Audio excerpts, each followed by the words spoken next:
Welcome to the show. Coming up tonight, part one of a two-part sporting review with leading sports journalist Joseph Romanos. Well, Joseph, a fascinating cricket season started in the depths and the mires of South African thrashing, to be completely turned round to, from zeros to nearly heroes. Yeah, it was a wonderful cricket season. You wouldn't get a better match than that third test against England up at Eden Park. It was fantastic, and I think that's the beauty of cricket. You can have a draw that's brilliant. Who'd have thought that after they were bowled out for 40 odd in South Africa a month or two earlier? So what do you think have been the key facets behind the turnaround? Well, I think the biggest thing to me was McCullum being the captain. He captained the team with flair and energy and inventiveness, so I thought that was fantastic. But the batting was a big turnaround too. McCullum dropping down to 6 really helped bolster the middle order. It meant that he could come in against a tired attack and really punish it, more like a one-day match. And we had people at the top of the order who were making runs. Rutherford got a big century in Dunedin, and Franklin was a revelation. Fulton was a revelation. So no, Franklin was not a revelation. Fulton was the revelation. Yeah, great after all those years in the wilderness. And so it meant you had a lot of runs at the top of the order. Williamson got runs in one of the tests. So instead of being 3 for 30, we were 150 for 3. McCullum performed under pressure too, because obviously a lot of controversy about his appointment, about the way it was put into place, but also it's the first out failure in South Africa. Yeah, it was a pretty poor decision of his to bat first on a pitch where no one could believe he batted first. He was trying to be aggressive and it didn't work. It's not the end of the world. But I think they came back well. They won a one-day series in South Africa and then came over here and pushed England very close in the 2020s in one-day series, and then had that great test series. So it was great. It still doesn't defend the way that change of captaincy took place, but the actual decision to have McCullum captain obviously is the correct one. Do you feel that it's over, the controversy? It's now settled now that they've had success?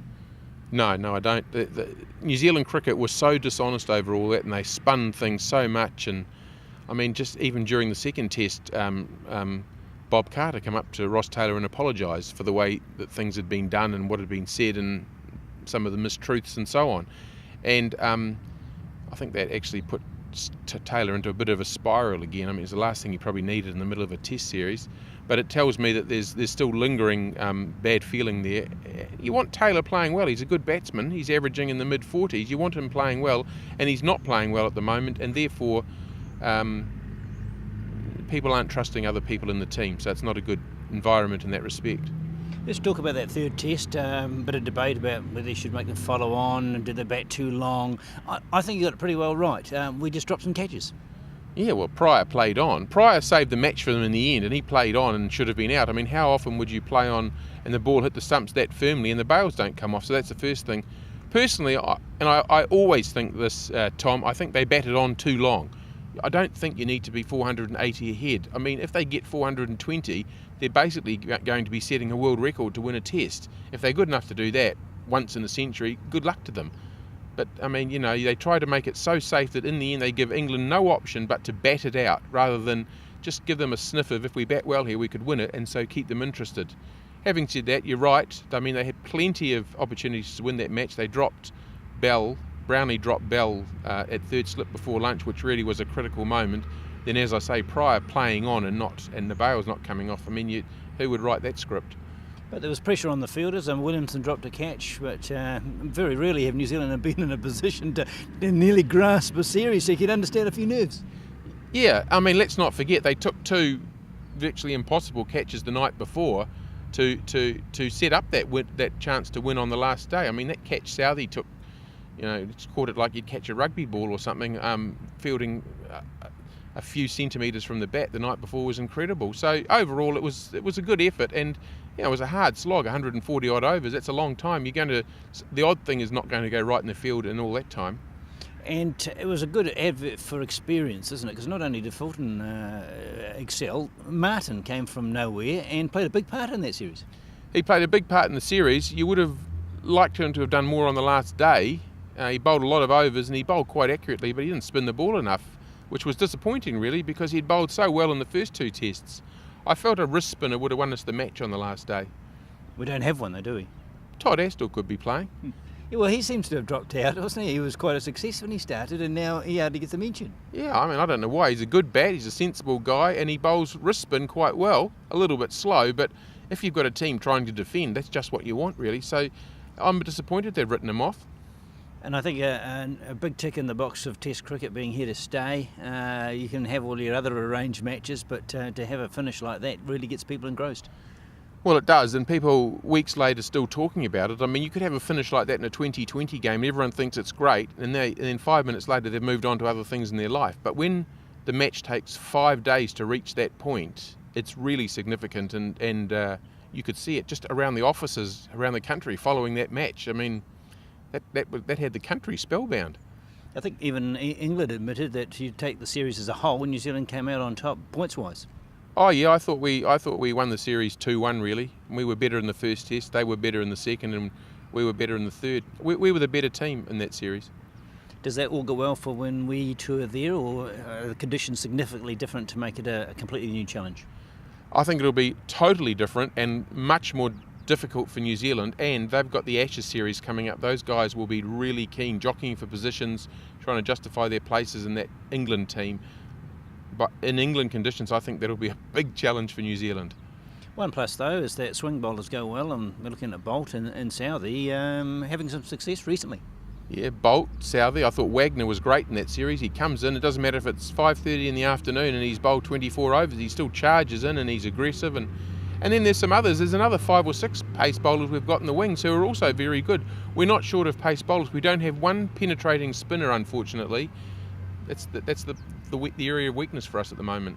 And for the first time in a long time, we've got competition for places. I mean, Bracewell cuts his foot accidentally, whatever the circumstances, can't get back in the team. Yes, and you'd have to say that the same in the batting. There's probably 1 or 2 more batsmen than there are places available in the team. So you're right, it's very good that it's getting fractionally closer to what Australia have had over the years, where you have a top team, but if anyone falters, there's another person ready to step in. And who'd have thought 12 months ago that we'd be talking about Guptill not getting a place in the side? He's got a lot of work to do to get back. Well, that's exactly my point. I mean, Guptill is a very, very good player, a quality player. He's done well in England too, on the county circuit. Maybe Brownlee's looking over his shoulder at number 5. Who knows? It's good that there's competition there.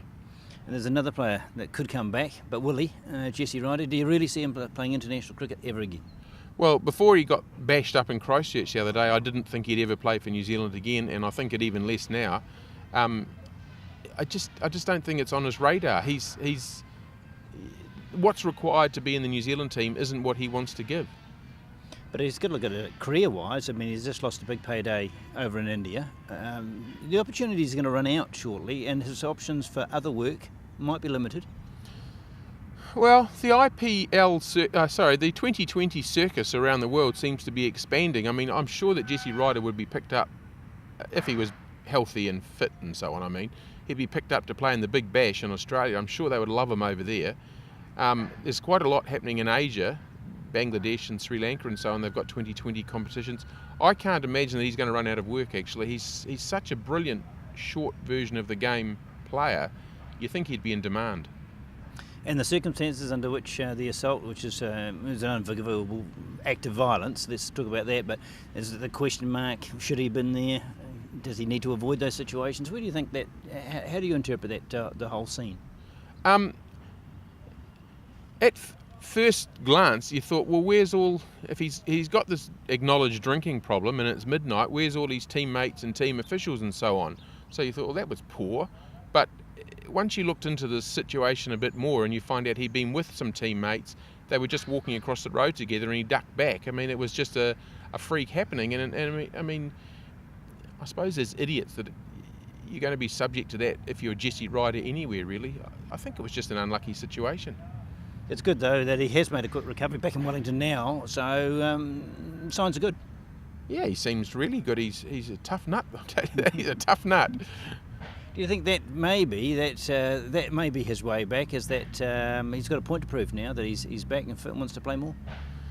I don't know. I mean, it's the end of the season here. The IPL has passed him by now in India, so I don't know what he does now. Does he go into hibernation for the winter? Does he go over to England and play some league cricket? Hard to know with Jesse.